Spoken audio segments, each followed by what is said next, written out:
Como já foi dito na semana passada, na última sexta-feira, nós entramos na carta do apóstolo Paulo aos Colossenses, e o tema desta noite é a oração do apóstolo Paulo pelos irmãos de Colossos. Mas eu gostaria de fazer poucos minutinhos, uma breve revisão do contexto da aula passada ou do estudo de sexta-feira passada. Perdão se serei repetitivo, mas é de ouvir e repetir que nós vamos gravando. E nós não saberemos nunca tudo, né? Nós podemos saber muito, mas tudo não. Colossos, o que é isso? É um local, uma cidade, hoje já tida só na história. Uma cidade que ficava ali, como o nosso irmão Gilvan disse, na região do sul da Frígia, no vale do rio Lico.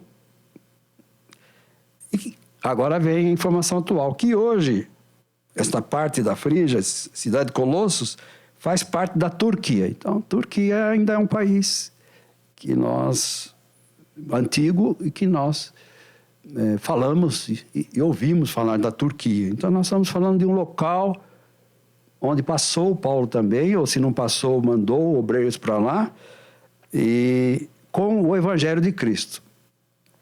É provável que a igreja de Colossos tenha surgido sobre o esforço do apóstolo Paulo, embora nunca se diz que ele tenha tomado parte na fundação da igreja.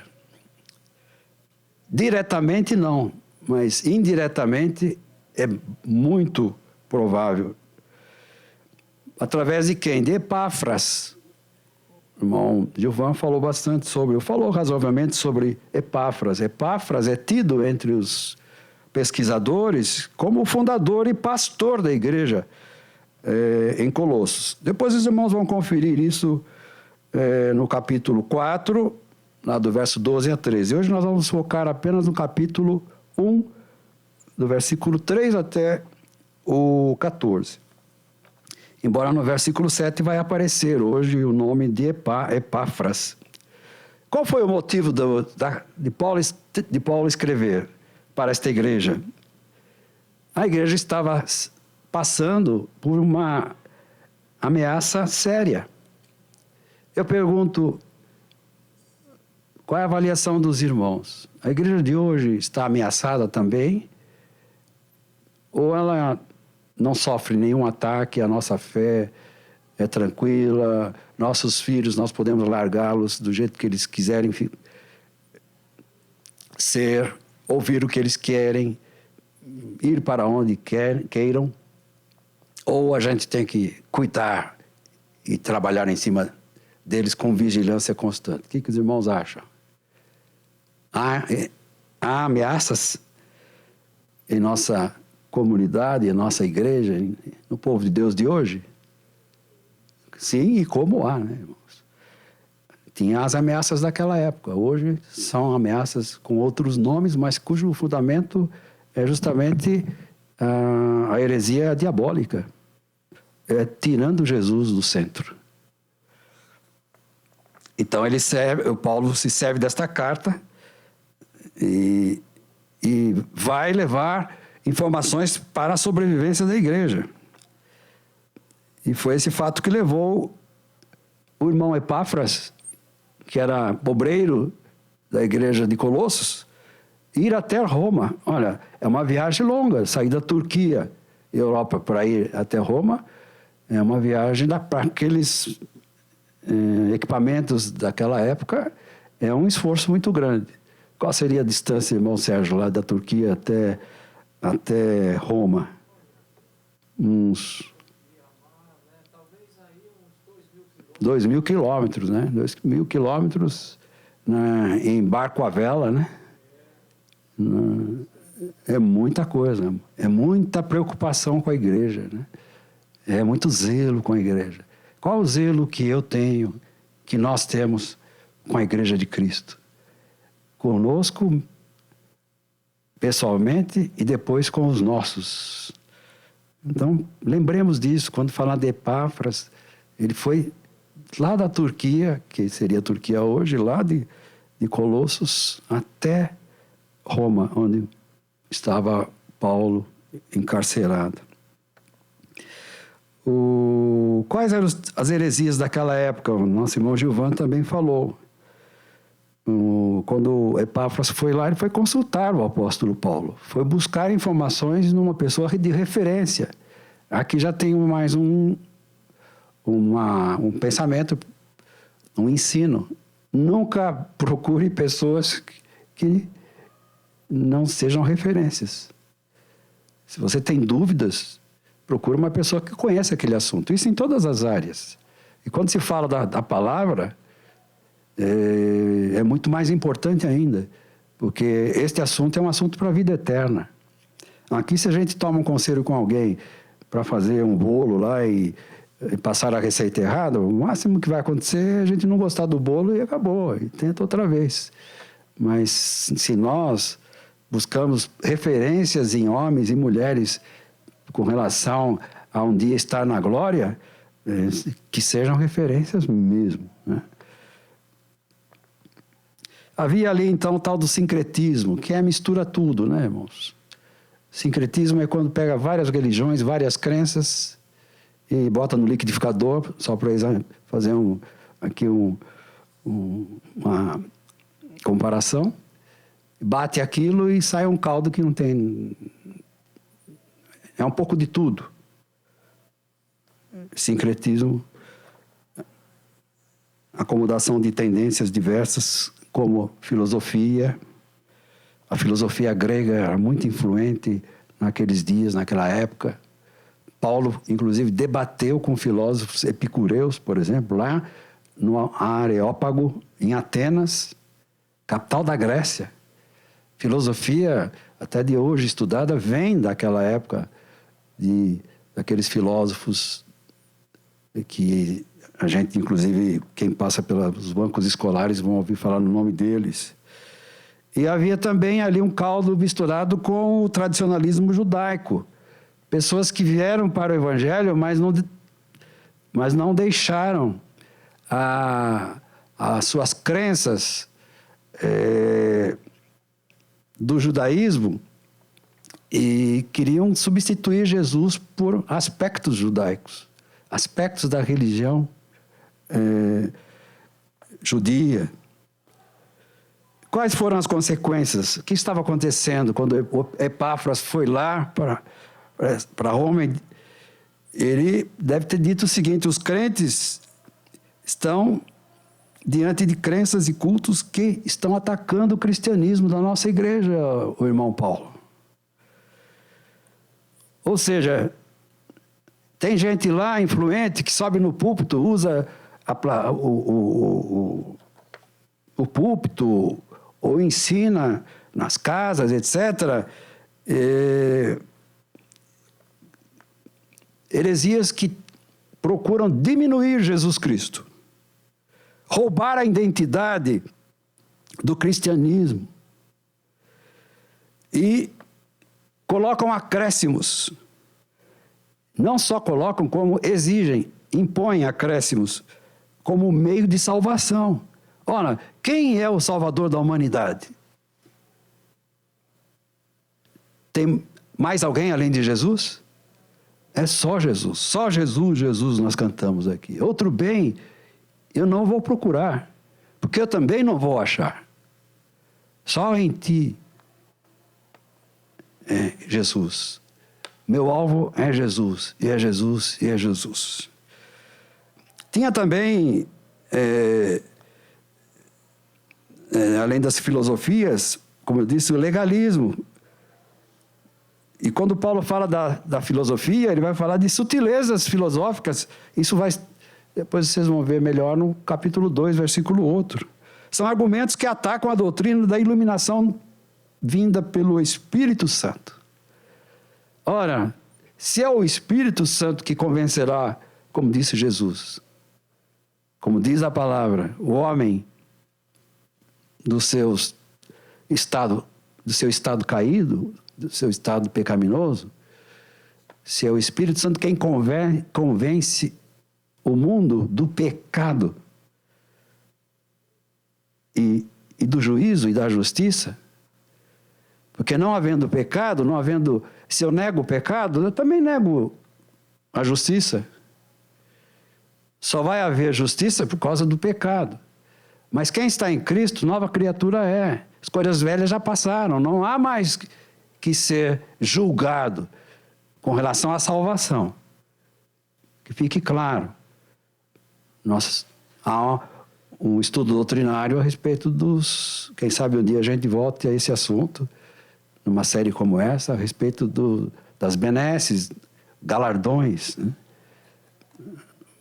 Porque é bíblico essa doutrina da recompensa, que nós também apenas talvez conseguimos caminhar um pouco superficialmente sobre isso.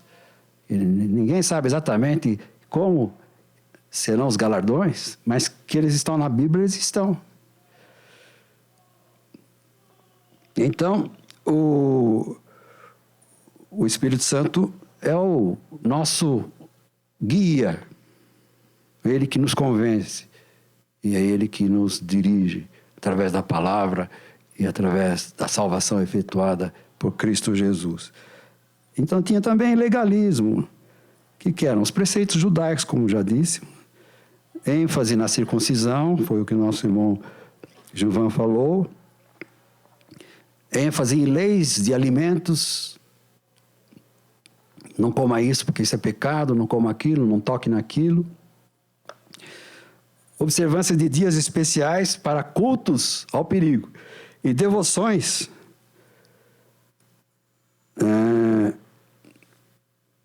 que aí leva ao misticismo. Misticismo chegou ao ponto de levar à adoração de anjos.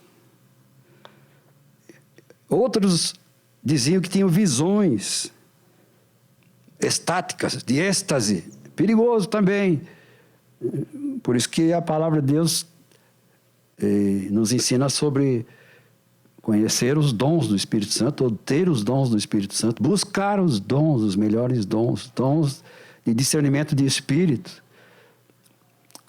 A gente já viu, ao longo da nossa caminhada aqui, espírito enganador vir aqui e ser derrubado aqui, pelo poder de Deus. Não, ninguém derrubou. Ser expulso aqui, confundindo a igreja. Nem tudo que reluz é ouro, como diz o ditado aí fora. Então, não, a igreja sempre precisou, e mais do que nunca, penso eu, precisa nesses dias que busquemos os melhores dons, especialmente o de discernir os espíritos. Às vezes não é nem num aspecto demoníaco, mas é num aspecto intelectual afetado pelas filosofias mundanas e diabólicas. E também o ascetismo, que era a limpeza, né, do corpo, a abstinência até de intimidade no casamento com os cônjuges, além também das restrições alimentares, restrições de contato. E isso, por que era ruim isso? Porque isso aqui era um acréscimo não necessário, aliás, herético, sobre a doutrina da santificação em Cristo. A palavra de Deus diz que nós somos santificados em Cristo Jesus. Esse é um aspecto, então, de perturbação, de forma assim rápida, que estava acontecendo lá na igreja de Colossos, e mais uma vez, repito, que levou o nosso irmão, pastor Epáfras, a fazer uma viagem de longa duração para consultar um homem de confiança, um servo de Deus. Agora o tema desta meditação desta noite, que é a oração do nosso irmão, o apóstolo Paulo, aos irmãos da igreja na cidade de Colossos. Então, por favor, eu convido os irmãos a abrirem a palavra em Colossenses capítulo 1, versículo 3. E aí nós vamos um a um até chegar no 14. Depois a gente vai fazer mais algumas observações e, por último, darmos uma revisão nesta leitura. Aí a gente garimpa um pouco mais. Então é isso. A palavra de Deus é para ser lida e para ser estudada, para ser examinada. Jesus até falou para os judeus: vocês examinam a Escritura. Ele não está dizendo, vocês têm que examinar. Ele diz, examinai as Escrituras. O verbo aí está num ato que eles faziam. Vocês examinam as Escrituras. E são elas que de mim testificam. Olha, não tinha o Novo Testamento ainda. Era o Antigo Testamento. São elas que de mim testificam. Agora, para saber que são elas que de mim testificam, eu estou dizendo isso aqui agora, é preciso então garimpar. É preciso ler, meditar, orar, garimpar. Buscar ajuda. Os cultos nos ajudam para isso, os cultos de ensino nos ajudam com isso. E outras fontes de consultas de homens idôneos também nos ajudam a essa garimpagem. Mas vamos ler então 14, são 11 versículos. 3, Colossenses 1, 3. Graças damos a Deus, Pai de nosso Senhor Jesus Cristo, orando sempre por vós. Porquanto ouvimos da vossa fé em Cristo Jesus e da caridade que tendes para com todos os crentes, os santos. 5. Por causa da esperança que vos está reservada nos céus, da qual antes ouvistes pela palavra da verdade do Evangelho. 6. Que já chegou a vós, como também está em todo o mundo, e já vai frutificando como também entre vós, desde o dia em que ouvistes e conhecestes a graça de Deus em verdade. 7. Como aprendestes de Epáfras, nosso amado conservo, que para vós é um fiel ministro de Cristo, o qual nos declarou também a vossa caridade, ou seja, amor no Espírito, aqui Espírito com letra maiúscula, Espírito Santo. Por esta razão, nós também, desde o dia em que o ouvimos, desde o dia em que escutamos o relatório do nosso ministro, nosso irmão Epáfras, não cessamos de orar por vós e de pedir que sejais cheios do conhecimento da sua vontade em toda a sabedoria e inteligência espiritual, para que possais andar dignamente diante do Senhor, agradando-lhe em tudo, frutificando em toda boa obra e crescendo no conhecimento de Deus. 11.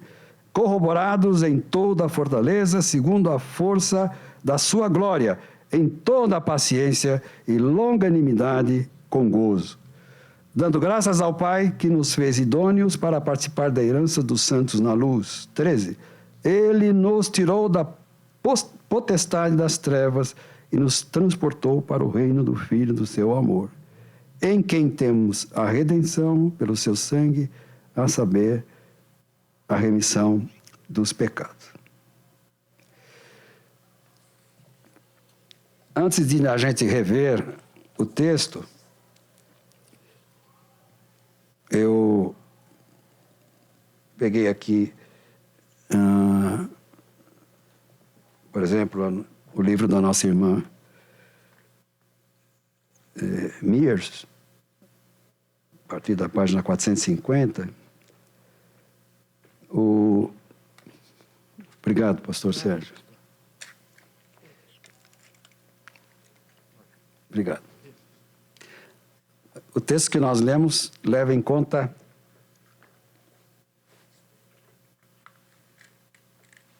alguns aspectos importantes. Levem a importância de sabermos sobre a divindade de Jesus. Jesus não é um homem comum. Foi dito aqui já, Jesus veio em carne, mas ele é antes de todas as coisas. Ele é o princípio da criação de Deus. Só aí, então, irmãos, já tem uma informação que faz o cérebro da gente derreter. Então tem algo em Jesus que não há em nenhum outro mais ser humano que passou aqui nesse planeta. Ele diz que nem em cima no céu, nem embaixo na terra há outro nome que tenha sido dado pelo qual importa que sejamos salvos. E Deus o exaltou por isso, pela sua obediência, pelo sua entrega, pelo seu sacrifício, seu esforço de salvar a humanidade, de oferecer um meio de salvação, por tudo que Jesus padeceu, por tudo de que ele abriu mão, deixando, como diz aquele hino, o esplendor da sua glória. Depois da sua entrega no Calvário, diz a palavra de Deus, e Deus o exaltou acima de todos os nomes. E se não me falha a memória, neste século e no século vindouro. Quer dizer, não há nome, não há outro, não há um ser que supere Jesus Cristo. Deus entregou isso na mão de Jesus. Veja que confiança Deus tinha em seu Filho, que fez tudo isso, deu todo o poder na mão dele, porque ele mesmo declarou, quando ele estava indo já, voltando, depois da sua missão aqui na terra, ele disse, é-me dado, foi-me dado, é-me dado, todo o poder no céu e na terra. Olha quem é o teu Senhor, quem é o meu Senhor. É-me dado todo o poder. E quando você entrega todo o poder na mão de alguém, é porque você está confiando. Agora falando da nossa pequenez aqui. A gente faz uma procuração, eu já cheguei a fazer algumas que fiquei meio desconfiado. Quando você vai passar uma causa sua, um assunto trabalhista, qualquer que seja, para um advogado, aquele que fala no seu lugar, advogado, o que fala, o que toma o teu lugar. Você tem que assumir, pelo menos num caso que eu deixei na mão do advogado, assuntos assim de pagamento de, não é precatórios, de planos financeiros aí que o governo dos passados deixaram de pagar a gente. Então é uma outorgação de autoridade, uma outorga de autoridade que é chamado como é que chama aquele documento do advogado? A procuração, né? Você passa uma procuração que ela já começa procuração bastante que faz fulano de tal, né? Para que o advogado tal o represente em todas as instâncias, que assine documentos, que receba pagamentos. E já tem acontecido de muitas pessoas perderem tudo, porque aquele em quem ele confiou, ela confiou, falhou. Então Deus entregou na mão de Jesus todo o poder. Para Satanás, que tinha algum poder, ele não aguentou. Ele não soube trabalhar com a autoridade divina e causou todo esse estrago na humanidade. Mas está julgado e depois terá também seu fim, que já está decretado. Bom, a divindade de Jesus está levada em conta aí. Na criação, ele é o soberano, porque ele é o criador do universo. Em sua preeminência, ele é, como diz o versículo 18, antes de todas as coisas. De todas as coisas. Aqui é uma frase simples, mas que coloca tudo aqui debaixo disso aqui. Tudo que você imagina, que você vê e que não vê, Jesus é antes disso. E mais do que isso, ele é desde a eternidade. Aí desmonta ainda mais a nossa vã filosofia, nosso vão conhecimento. No que diz respeito à redenção, Jesus reconciliou o universo pelo seu sangue. Isso vai ficar para a próxima aula, no versículo 20 e 22. Sobre primazia, ter o primeiro lugar, ele está acima, ele está sobre todos os principados e poderes. Aí no capítulo 1, versículo 16 e 18. Na igreja, ele é nada mais, nada menos que a cabeça do corpo. Versículo 18, no capítulo 1, e depois no capítulo 2, vai se falar ainda mais no 19. E, no que diz respeito à sua habitação em nós, no versículo 27, que não vai ser tratado hoje, vai falar que ele é a esperança do crente. Bom, voltando agora então para uma leitura mais de garimpagem, de novo, vamos voltar ao capítulo 1, versículo 3.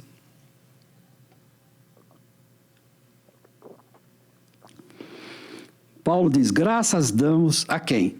A Epáfras, aos ministros ao imperador. Graças damos a quem? Devemos ser agradecidos às pessoas. Muito obrigado. Essa palavra obrigado é uma palavra meio estranha, dá a impressão que alguém faz um favor para a gente fala obrigado. Você foi obrigado a fazer isso para mim. É exatamente o contrário, né? Eu é que estou obrigado, eu é que me sinto na obrigação, então, eu é que me sinto na obrigação de retribuir. Mas é meio curto, né? No espanhol é mais fácil isso, falar gracias, né? Graças. Nós temos também graças, dou por esta vida. Dou graças a ti, ó Pai. Numa leitura bíblica a gente usa mais graças. Mas no dia a dia a gente fala obrigado, obrigado. Já perguntaram, mas obrigado do quê? Eu fiz porque eu fui obrigado? Não, eu que sou obrigado a dizer que você me fez um grande favor. Graças te damos a Deus, graças damos a Deus. Aí ele explica mais, vírgula. Quem é Deus? É o Pai, letra maiúscula, de nosso Senhor Jesus Cristo. Então nós temos um Pai acima de nossos pais terrenos e acima de todas as potestades, de todos os poderes e de tudo que foi constituído e será constituído, e temos um irmão, vamos dizer assim, que é o nosso Senhor Jesus Cristo, porque ele é filho de Deus Pai. Aí vem outra palavra garimpada aqui, orando de vez em quando, uma vez por mês, por vós. Paulo está falando isso para os irmãos de Colossos, é assim? Sempre por nós, por vós. Aqui é o orai sem cessar, né, irmãos? Então, ora-se pelos outros, ora-se para si também, mas ora-se pelos outros. Aqui já vem uma lição, quanto tempo eu gasto para orar pelos outros? Pela família de Deus, pelos irmãos. Onde está a minha prioridade nas minhas orações? É claro que depende de uma oração mais dirigida, mais especial, mas no geral nós temos que orar por todos, pela Igreja de Cristo, pelo povo de Deus na terra. E por que ele está dizendo? Versículo 4, porquanto nós ouvimos da vossa fé em Cristo Jesus. Escutamos, veio um relato aqui do irmão Epáfras, que existe fé na igreja de Colossos. Olha, irmãos, o nosso ponto de ataque principal é a fé. Porque quando a fé é atacada, entra numa impossibilidade de adoração a Deus. Porque sem fé é impossível louvar a Deus, agradar a Deus.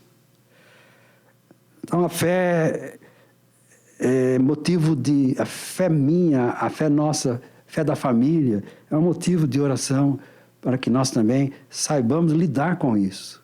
Dar importância à fé. Quando eu estou orando a Deus por alguma coisa, é porque eu estou dando importância àquilo. Então a fé é muito importante. E Paulo está contente aqui dizendo, eu ouvi dizer da vossa fé em Cristo. E em Cristo Jesus. E do amor que vocês têm. Da caridade que tendes. Para com quem? Aí no texto. Para com todos os irmãos em Cristo Jesus, chamados santos aqui. Isso dá satisfação ao apóstolo e dá alegria à igreja, dá força à igreja quando quando nós sabemos que a igreja é amorosa, que existe a prática da caridade, do amor, e existe a fé também. Outra coisa que Paulo dá, graças a Deus, está no versículo 5, é por causa da esperança. Há uma esperança. Aí vem aquela passagem: se nós esperarmos nesta vida, se nós esperarmos em Cristo somente neste planeta, nesta vida, não há glória nisso. Seremos os mais miseráveis de todos os homens, de todas as criaturas. Então, temos que dar graça pela esperança. E quando alguém não tem ainda essa esperança, como foi pedido aqui, oração pelos familiares, é motivo de nossa oração para que Deus dê, para que o Espírito Santo ilumine, para que o coração dos meus familiares, dos meus parentes, vizinhos, os que entram aqui na igreja, perdidos de tudo, mas muitas conversões têm acontecido, a pessoa entra, escutou um hino, alguma coisa, o Espírito Santo falou, entra.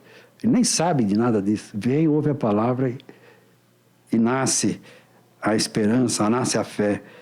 E aqui tem uma esperança que vai além, está reservada nos céus. Então, hoje, aqui, na nossa mundo dito evangélico brasileiro, há um festival de promessas para essa terra. Nós não estamos querendo dizer que a gente que é errado, que é contra a palavra, orar para o bem dos irmãos, o nosso bem, pedir direção a Deus para aquilo que vamos fazer aqui. Mas a causa maior da nossa ação de graças diante de Deus em nossas orações é porque tem uma esperança que está reservada além deste planeta trabalhoso, está reservada nos céus. E como a gente se atrapalha às vezes, né? A gente até se compara com pessoas que estão em eminência nos meios de comunicação, né?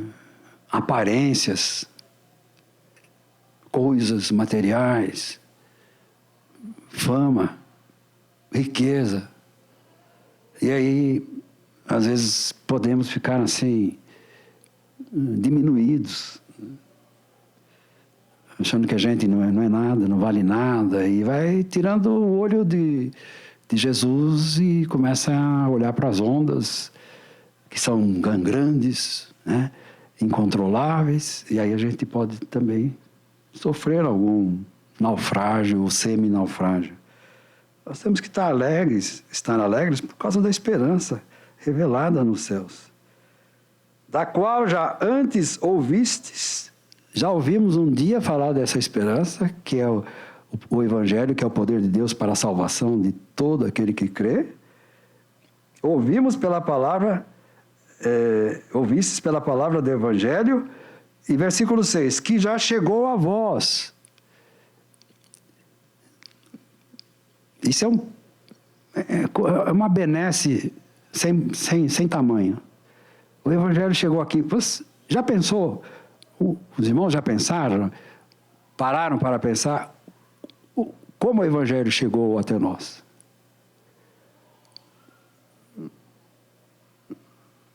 Não foi fácil. Muitas vidas foram entregues. Não só no desgaste do trabalho de Deus, como morreram pela causa do Evangelho. Foram presos. Nós conhecemos algumas informações que estão na Bíblia. E aqueles outros crentes? A gente nem sabe o nome deles. Mas tudo isso está registrado. Chegou a vós, como também está em todo o mundo. Será que há 2000 anos o Evangelho já estava, antes que alguém faça essa pergunta, já estava no planeta inteiro? Aqui, eu até busquei também mais informações sobre isso. Aqui está uma hipérbole. O que é hipérbole? Uma figura de linguagem que, entre aspas, amplia, exagera. Mas também tem a ver com o seguinte: no mundo, nas cidades de maior importância, que são já conhecidas, que estão na rota do comércio, E então aqui era uma rota, a Ásia, a África, o Mar Mediterrâneo. O Mar Mediterrâneo no Antigo Mundo era muito útil para a travessia do lado do Oriente para o lado do Ocidente. O Império Romano também conquistou muitas cidades. Então, o mundo conhecido, talvez, daquela época, é o que está dito aqui. E é bom saber disso, porque senão a gente fala, se já chegou no mundo inteiro, o que eu estou fazendo em pregar o Evangelho a toda criatura? Já foi pregado? Não. Foi pregado dentro dos parâmetros e condições daquela época. Hoje nós temos outras condições. Hoje nem precisamos, às vezes, sair de casa para pregar o Evangelho. Não precisamos pegar um avião e ir lá para o outro lado do planeta. Você vai em questão de um sinalzinho no botão Enter na internet, né? Uma frase que você manda. Então, hoje tem muitos meios para se pregar o Evangelho. E isso é um aprendizado para nós, com todas as dificuldades daquela época. O irmão Sérgio conhece bastante lá o Oriente Médio e por parte da Europa, com aqueles navios que vários naufragavam, não tinham tecnologias, enfim. E os irmãos trabalharam. E graças a Deus. Pois não, irmão Sérgio? É interessante que houve até a mão de Deus pelo Espírito Santo no Atos 16. Não vá para a Ásia, vem para cá, para a Europa. É, verdade. Que vão ser os avós lá da família Ramos, da família Paz. É verdade. O senhor fez uma pergunta que é muito pertinente. É um privilégio a gente nascer aqui. É verdade. Chegar até nós. E é verdade, o privilégio do Evangelho chegar até nós e um Evangelho polido, limpo, porque o Evangelho primeiro dos apóstolos, ao passar de 3 séculos, ele começou a entrar e foi muito atacado por heresias.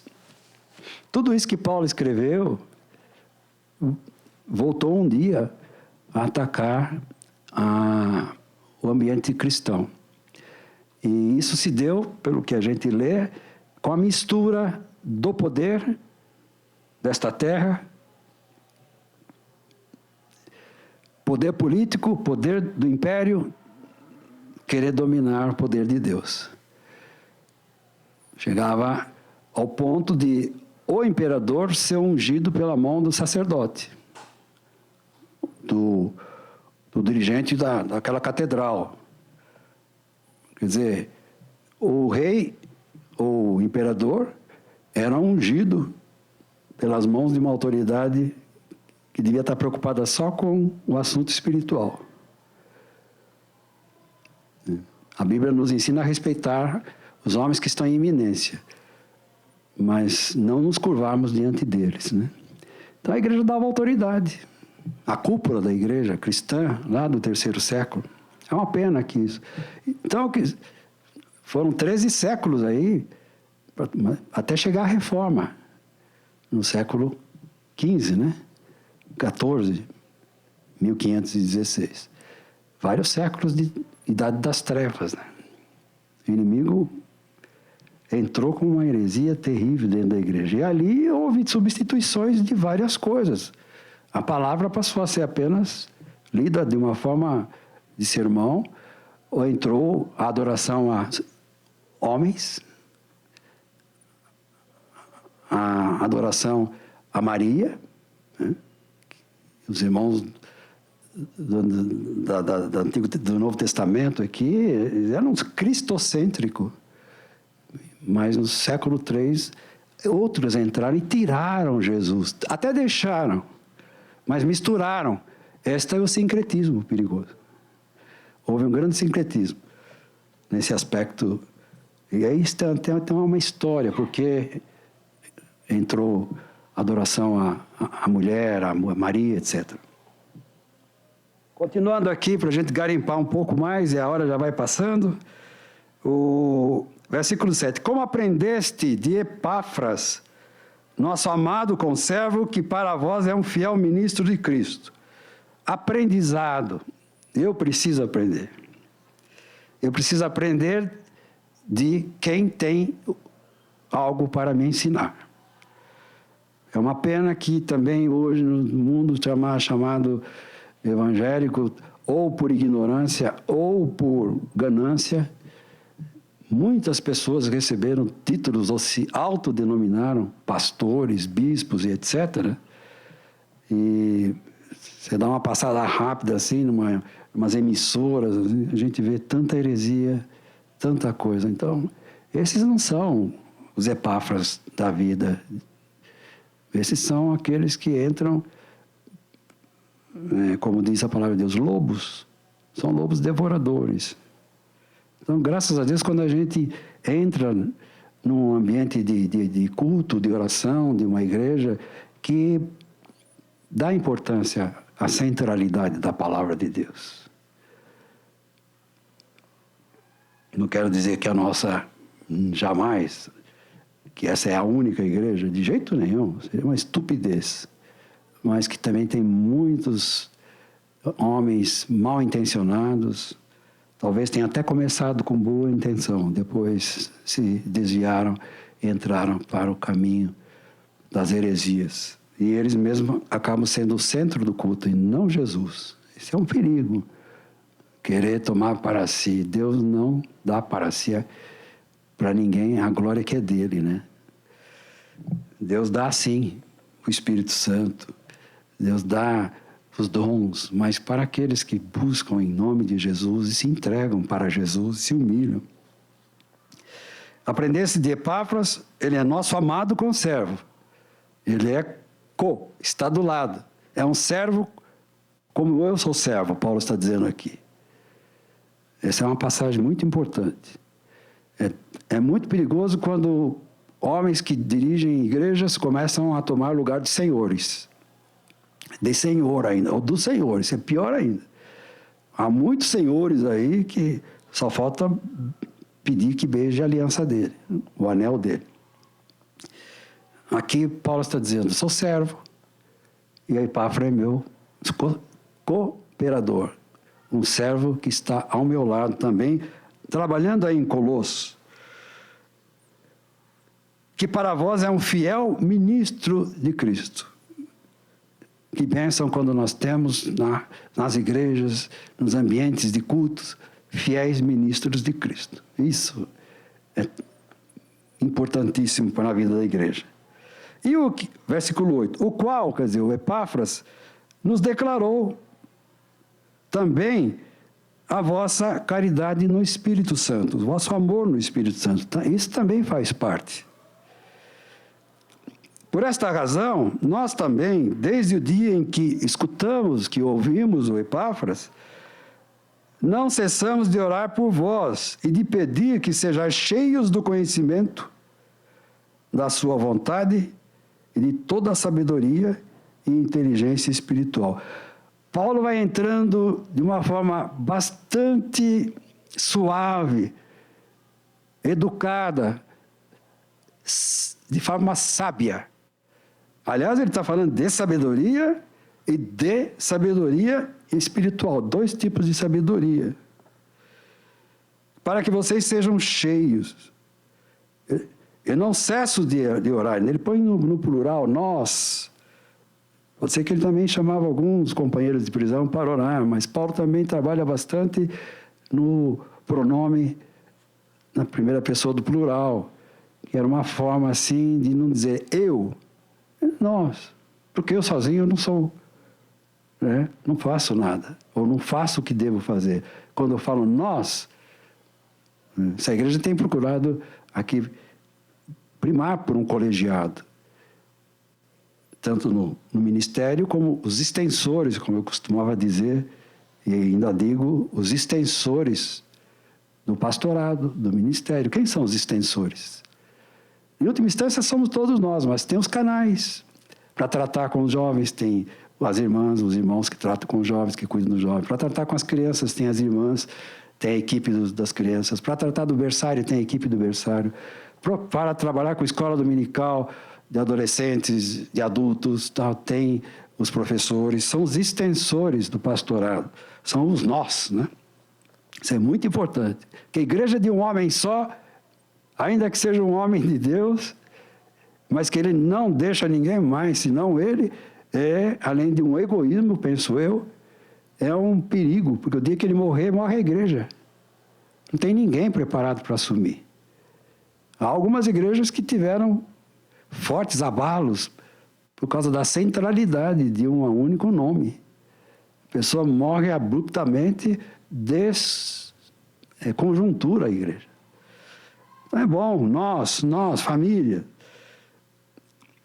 Por esta razão, versículo 9, nós também, desde o dia em que ouvimos, não cessamos de orar por vós e de pedir que sejais cheios do conhecimento da vontade de Deus, quer dizer, da sua vontade, e em toda a sabedoria e inteligência espiritual. Sabedoria, nós temos dons, né?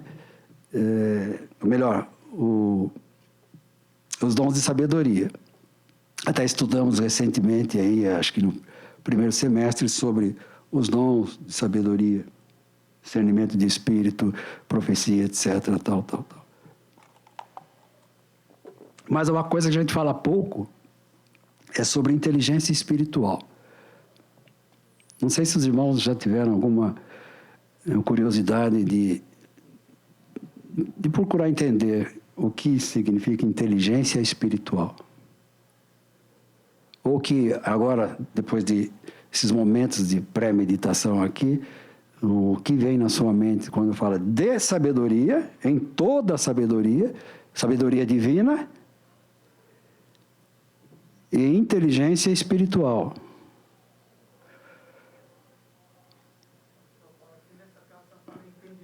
Entendimento. Uhum.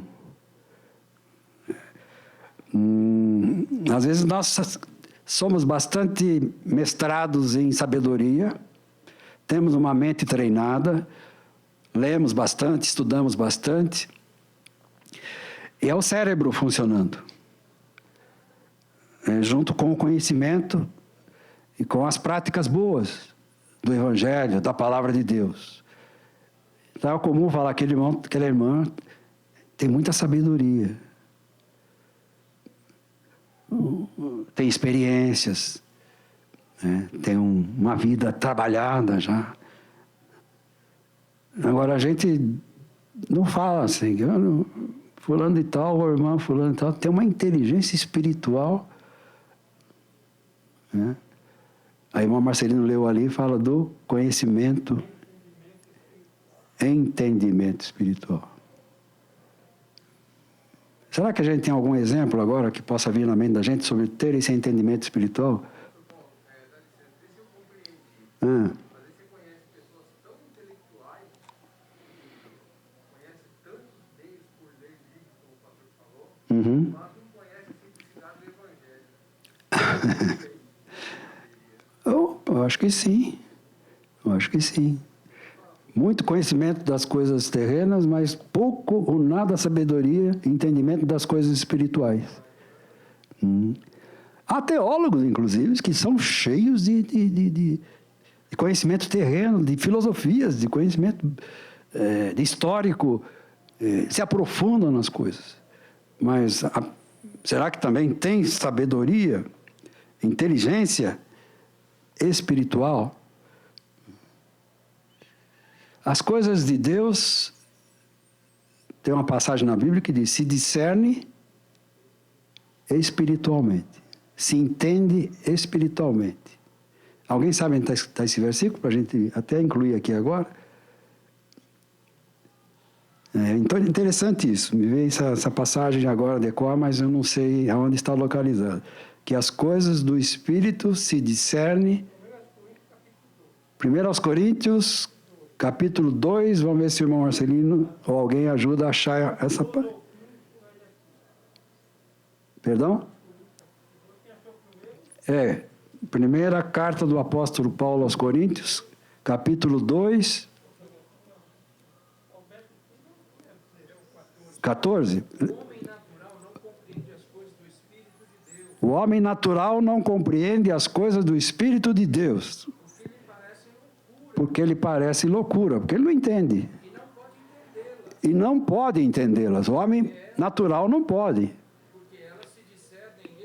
Porque elas se discernem espiritualmente.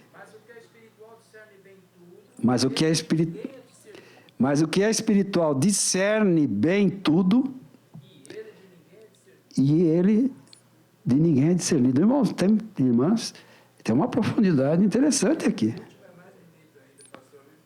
Qual? Quem conheceu a mente do Senhor, possa instruí-lo, mas nós temos a mente. Esse nós aí, acho que é o advérbio de modéstia de Paulo. Acho que é ele que conhecia, viu? Só repete aí, por favor, para eu repetir aqui no microfone, que está sendo gravado. Porque quem conheceu a mente do Senhor... Ora, uma pergunta. Porque quem conheceu a mente do Senhor para que possa instruí-lo, está no 2 Coríntios 2, 1 Coríntios 2, 16. E agora vem o complemento. Mas nós temos a mente de Cristo. Irmãos e irmãs, para mim ainda é um terreno que eu preciso caminhar bastante. O irmão Sérgio disse todos, ele falou por nós. Né? Discernir as coisas de Cristo é tendo a mente de Cristo. A inteligência espiritual, pastor, dá a impressão que sai das cadeiras... das universidades seculares. Não tem nada a ver com... Vai para o joelho. Exato. Vai para a experiência de vida. Vai para a palavra. É verdade. Não tem nenhuma conexão, assim, básica com... ou imprescindível, não vou dizer básica, imprescindível. Pode ser subsídio para, porque para eu ler a palavra de Deus, eu também preciso saber, primeiramente, ler. Ou, no mínimo, ouvir alguém que leia para mim. Bem-aventurado, quem ouve e quem lê. Né? Agora, também, eu ser uma pessoa que busca outros conhecimentos, também é bom. O que nós temos que saber é discernir, como servos e servas de Deus, o que é heresia, o que e o que é alimento espiritual, o que é palavra de Deus. Mas não podemos desprezar o conhecimento da terra. A inteligência natural com a espiritual. O Marcelino está sugerindo que, juntando-se a inteligência natural e a inteligência espiritual, dá uma... Principalmente na obra de Deus. Isso. Exato. Fica um bom conservo, né? Um bom servo, né? Glória a Deus. Então é isso, irmãos. Já terminando, o versículo 10. Para que possais, por que sermos...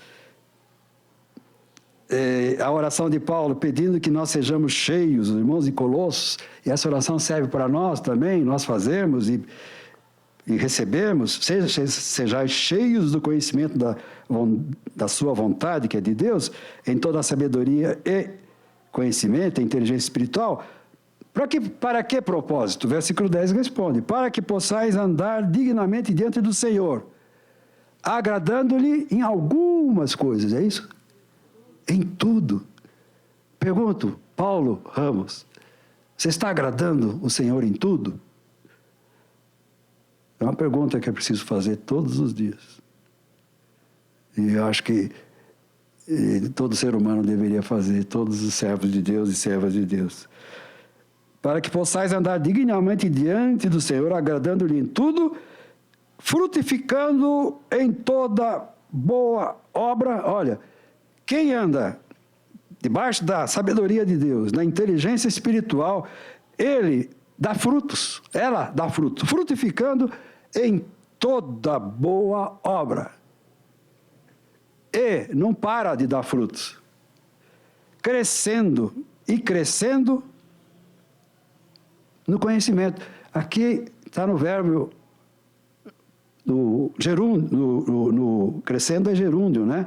É um continuado. Não é isso? Isso, ato contínuo. Frutificando e crescendo. Frutificando e crescendo. Quem frutifica dá sementes, sementes que são plantadas, viram árvores e crescem. No conhecimento de Deus. Corroborados, versículo 11, em toda a fortaleza, irmãos, irmãs do céu. Quer ser agraciado, né? Corroborado, dá um sinônimo para mim, por favor. Corroborado, a gente sabe o que é, mas às vezes não sabe dizer. Acrescido. Agregado, isso, obrigado. Em toda a fortaleza. Segundo a força de quem? Da sua glória, da glória de Deus Pai. Aquele ora em nome de Jesus. Em toda a... Agora mexeu, acho que com quase todos nós. Quem é formado em paciência aqui, por favor? Quem é formado em longanimidade? Aí vem o gozo. Ainda mais nesses dias, né, pastor? Meu Deus. Uhum. Lockdown é uma prova para a nossa paciência e para a nossa elasticidade, longanimidade. Né? Os cartórios já passou, foi notícias, poucos dias atrás, aqui do Brasil, e não sei se também incluíram de outros países, a quantidade de separação de casais em relação a um período antes da pandemia, os divórcios cresceram. Houve um crescimento, não lembro mais o número, mas é de chamar a atenção. É longanimidade, paciência, que é fruto do Espírito, né? Fruto do Espírito Santo. Faz parte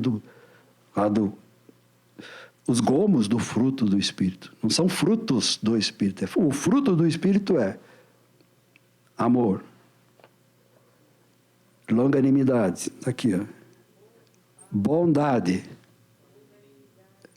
longanimidade, paz, temperança, mansidão.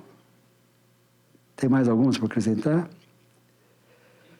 Benignidade. Fé. Olha. Temperança.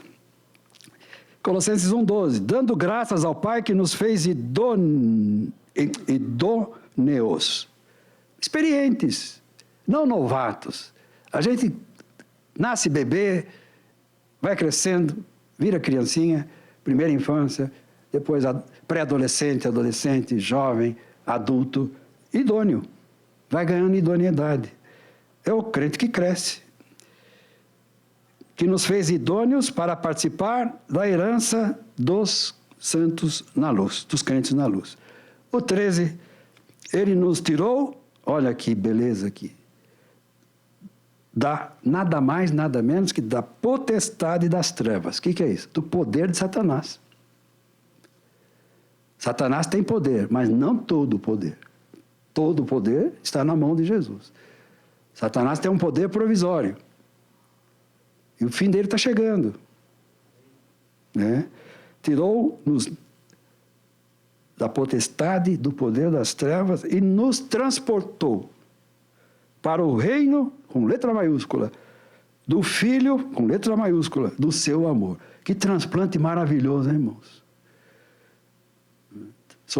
Aqui, carnalmente falando, receber um transplante de fígado, de pulmão, de coração, é um feito, assim, quem passa por isso é eternamente agradecido, para aquele que cedeu o órgão, tudo mais, ganhei mais vida, ganhei mais tempo de vida. Aqui nós somos transportados das trevas, da morte, da escuridão, para o reino do Filho, do amor de Deus, que é o Filho. Este, no dia do batismo de Jesus, é o meu Filho amado. A Ele escutai. A Ele ouvi. Em quem? Esse quem é? Jesus. Temos a redenção pelo seu sangue, ou seja, a remissão dos pecados. Porque ninguém aqui podia remir, podia comprar. Não há dinheiro no mundo que compre o pecado de um único pecador, somando todas as moedas de ouro, de prata, as moedas de papel moeda de todos os bancos centrais. E aqui, irmãos, eu já vou encerrando, E era mais ou menos a ideia de garimparmos um pouco, e a gente vê a importância de leituras detidas, né? Leituras por cima, a primeira leitura, a segunda leitura, a terceira leitura de um texto, às vezes a quarta, a quinta, vai ajudando. O retorno à leitura para tirar lições, tirar garimpagem, tirar tesouros, tirar palavras preciosas, e que dê até momento de meditação e de oração enquanto a gente está lendo e agradecendo a Deus, vai calando fundo, vão cravando no nosso espírito, na nossa alma. Deus nos abençoe, nos guarde, no nome dele, e até a continuação, na próxima sexta-feira. O pastor Eli, acho que vai designar alguém ainda para a próxima sexta-feira. Vamos, desta vez, o livro de Filipenses, que foi dividido em 4 ou 5, 6 irmãos, não me lembro exatamente, foram, acho que 5 estudos, 5 noites, como esta. Este aqui, de Colossenses, procurou-se espichar um pouco mais o tempo de permanência estudando Colossenses, que também tem 4 páginas, praticamente, 4 capítulos, mas em 10, 11 encontros. Então, ainda haverá momento da gente participar. E isso é bom que os irmãos invistam tempo de leitura e oração do texto. Assim, vai acrescentando, vai trazendo para nós também. E a gente vai exercitando leitura, oração, aprendizado. Leitura, oração, aprendizado. Crescimento, fruto, crescimento, etc. Deus abençoe a todos. Pastor Eli vai concluir. Está pedindo.